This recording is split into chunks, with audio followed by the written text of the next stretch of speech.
தக்காளி ரசம் பேச்சுலர் கூட ஈஸியா டேஸ்டியா எப்படி செய்யலாங்கிறத பார்க்கலாம் வாங்க.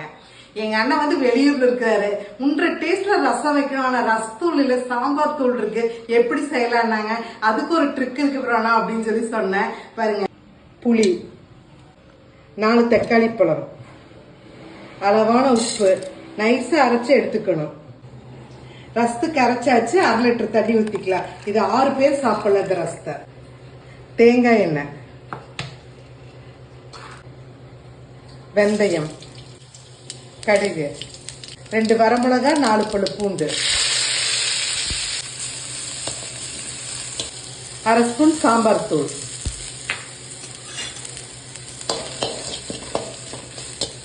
ஆட்டின தக்காளி இதை ஊற்றிக்கலாம். குயிக்கான என்ற ஸ்டைல் ரசம் ரெடி. வாசமே தூக்கலா இருக்குதுங்க. அப்படியே சாதத்தோட போட்டு சாப்பிட்றப்ப செமையா இருக்கும். மேலால கருவேப்பிலை கொத்தமல்லி தழை தூவி விட்டுறலாம்.